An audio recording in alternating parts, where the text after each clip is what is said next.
Y bien, como lo veíamos, el próximo 24 de marzo se desarrollarán en el país las elecciones seccionales. Es así que cada delegación provincial se prepara a efectos de estos comicios. Conocer cómo nos estamos preparando, si está todo a punto, es lo que nos motiva a esta entrevista en la que hemos invitado al ingeniero John Gamboa, director de la Delegación Provincial Electoral del Guayas. Qué gusto que nos acompañe, buenos días y bienvenido. Muchas gracias por la invitación también.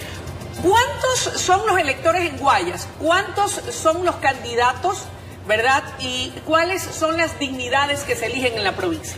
Bueno, nosotros seguimos siendo la provincia más grande del país. Tenemos 3.182.082 votantes, de los cuales vamos a elegir un prefecto, 25 alcaldes, 137 concejales urbanos, 24 concejales rurales, 145 miembros de las juntas parroquiales y por primera vez los 7 consejeros del Consejo de Participación Ciudadana y Control Social. Ingeniero, ¿cómo marcha la capacitación y notificación de cada uno de los integrantes de las juntas receptoras del voto? Proceso muy importante, por cierto. Nosotros ya se realizó el sorteo de los miembros de las juntas receptoras del voto. Son 64.600 los miembros designados. El 81% son estudiantes universitarios. Y de esa manera hemos trabajado esta semana capacitando principalmente a los miembros de las juntas que son designados en las universidades. ¿En qué consiste la capacitación?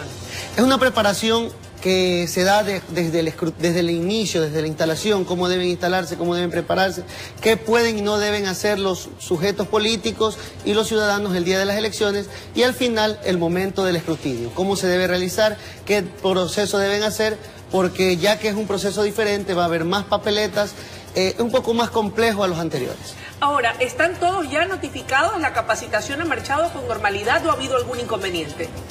Bueno, recién empezamos. Empezamos recién esta semana la notificación, luego de recibir los nombramientos, luego de la ubicación, la distribución de todos los miembros designados, y de esa manera estamos cumpliendo un cronograma.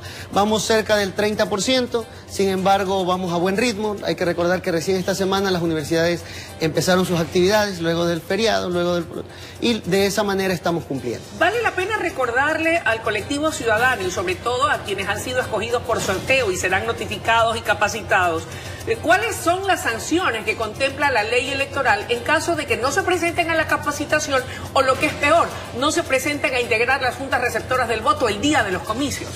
Y nosotros estamos exhortando a que se acerquen a las capacitaciones. Es necesario, es vital, ya que, como les decía, es un proceso diferente, es un proceso que tiene que estar preparada la gente, porque si no se tomaría demasiado el tiempo para el escrutinio, y es por eso que exhortamos a que acuda. O sea, no se puede improvisar, lo ideal es estar debidamente capacitado. ¿Sanciones, ingeniero? La sanción es el día que no se presenten, el día de las elecciones que no se presenten, es del 15% del salario básico unificado.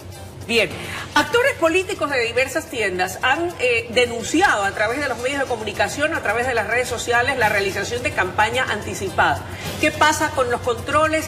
¿Hay denuncias debidamente fundamentadas? ¿Se han hecho por escrito y están sentadas en la dirección electoral del Guayas?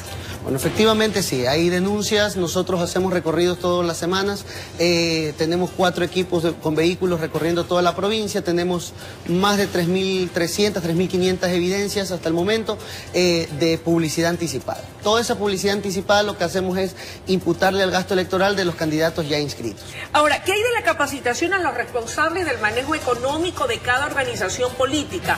¿En qué consiste? ¿Ya han sido notificados? ¿Se están capacitando o lo van a comenzar a hacer? Justamente hoy y mañana tenemos la capacitación de los responsables del manejo económico. Ellos tienen que estar preparados, ya que asimismo tienen que sacar el RUC por candidato. Ese RUC por candidato tiene que manejarlo financiera y económicamente, porque ese es el que da el reporte, el soporte al final del proceso de la campaña, de los gastos que tiene cada candidato, porque hay que recordar que ellos tienen un límite permitido. El límite permitido para las provincias para el candidato provincial es de 15 centavos por cada elector. Y para los alcaldes y las demás dignidades de 20 centavos por cada elector de la jurisdicción. Por eso el candidato a prefecto tiene un valor de 480.000 aproximadamente, y el candidato a alcalde de Guayaquil, por ejemplo, de $408.000. Ingeniero Gamboa, hablemos de la importancia de la mesa de seguridad electoral. Muchos hemos escuchado esto a través de los medios de comunicación, salió en las importantes medios de comunicación y en las primeras planas de la prensa escrita. ¿En qué consiste? ¿Cuál es el trabajo, la función que va a cumplir la mesa de seguridad electoral y quiénes la integran? Bueno, como este es un proceso electoral en general, nosotros tenemos que trabajar en conjunto con las Fuerzas Armadas, Secretaría de Riesgo, Ministerio de Salud Pública, el Ministerio de Educación, todas las instituciones, Fiscalía. Es por eso que nosotros hicimos ya la primera mesa de seguridad nacional, que lo presidió nuestra presidenta, valga la redundancia, y de esa manera ya encaminamos el proceso ya definitivo, ya ir haciendo los límites de cómo estamos preparados en seguridad, en control, en la línea de custodia de los kits electorales, cómo va a realizarse el día del proceso. Las Fuerzas Armadas van a estar dentro del recinto electoral y cuáles son sus funciones, y la Policía Nacional en la parte externa. ¿Esto quiere decir que de una u otra manera estamos preparados para evitar cualquier situación o imponderable que pudiera registrarse el día de las elecciones? Efectivamente, estamos preparados, sin embargo siempre hay el plan de contingencia, tenemos con las Fuerzas Armadas previsto varios grupos de prever que no haya, como en las elecciones anteriores, quema de urnas, y nosotros ya hicimos la inspección de los 465 recintos electorales que tiene la provincia, e inclusive se consideró los recintos electorales provisionales que se tenía hasta esa fecha, los consideramos ya principales, para evitar, sabemos que va a haber lluvias fuertes, esperemos que no hayan inundaciones, pero estamos previendo ese posible escenario y transformando los recintos electorales provisionales a principales. ¿Qué hay del voto en casa? ¿En qué consiste y de qué manera se ha preparado la delegación electoral del Guayas para este propósito? Bueno, el voto en casa es un servicio específico para las personas de la tercera edad que tengan un grado de discapacidad. Esas personas tienen que haberse censado y solicitar que nosotros lo asistamos como voto en casa. Dentro de la provincia hay 186 beneficiarios que van a realizar su escrutinio, su proceso el 23 de marzo. Usted dice debieron haberse censado, es decir, que si ya no lo hicieron antes, ya no lo pueden hacer en este momento. No, porque nosotros ya cerramos el servicio, nosotros ya hicimos el proceso, ya hicimos la ruta, la guía de ruta, dónde vamos a hacer y cómo vamos a atenderlos. ¿Cuándo se cerró ese proceso? Junto con el cierre en diciembre.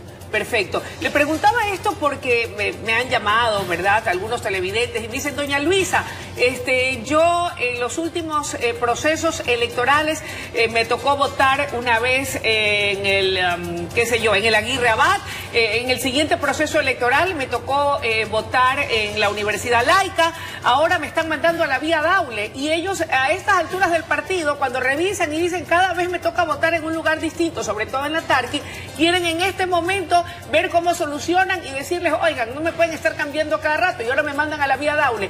¿Hay la posibilidad de hacerlo en este momento o ya no es viable? Ya no se puede. Nosotros el padrón electoral lo cerramos el 6 de noviembre y de esa manera se ha venido en estos días haciendo la redistribución de la zona donde vive cada uno. Y de acuerdo a la zona donde está cedulado primero y luego, si es que hizo su cambio de domicilio, es donde ubicamos el lugar donde van a votar. O sea que a futuro, después de este proceso, aquellos que quieren votar tal vez en su sector más cercano para no irse tan lejos, deben acercarse al Consejo Electoral del Guayas y allí realizar, en este caso en la delegación del Guayas, su cambio de domicilio.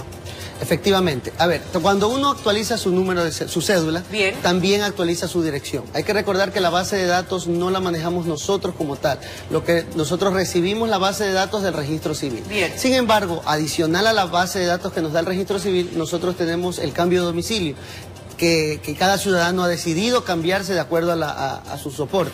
De esa manera es que nosotros cruzamos la información. Una vez cruzada la información, se designa dónde vive cada uno de acuerdo a la zona electoral y de acuerdo a la zona electoral donde vives, te designan en qué recinto electoral vas a votar. Ingeniero Gamboa, me queda clarísimo. Ahora, ¿valdría la pena recordarle a nuestra teleaudiencia cuáles son los otros aspectos o situaciones que están prohibidas en el día de los comicios electorales, de la realización de las elecciones seccionales, y que también van a ser sancionados o que les pueden costar prisión? O sea, una cosa es el tema de no llegar a tiempo quienes integran las juntas receptoras del voto, pero ¿qué otras acciones o actividades están prohibidas precisamente ese día y que le pueden costar cárcel a los que intenten, pues, irrumpir el normal desarrollo del proceso? A ver, la campaña publicitaria, la campaña electoral empieza el 5 de febrero hasta el 21 de marzo. Ahí comienza el silencio electoral. Okay. Las personas que el día del proceso aparezcan con camisetas de algún candidato político o que estén haciendo campañas pueden ir detenidos por infringir la ley. Los que estén en estado etílico, porque se rige la ley seca también, y lo que intenten hacer desorden en los recintos electorales. Hay que recordar que en ese momento el miembro de la Junta Receptora del Voto, el presidente de la Junta Receptora del Voto, es la autoridad máxima en ese sector. Es decir, si alguien intenta agredir o alguien intenta ofender, también podría correr esa penalidad. Ahora, para cerrar la entrevista, si no llega, ¿verdad? No llegan los integrantes, so pena de que no les importe si van a ser sancionados o multados económicamente hablando con el 15% del salario mínimo vital. Cualquiera de los que están en la fila deben pasar a formar parte de la Junta. ¿Qué pasa si alguien se niega? No, yo no quiero. ¿Puede hacerlo o tiene que integrarla?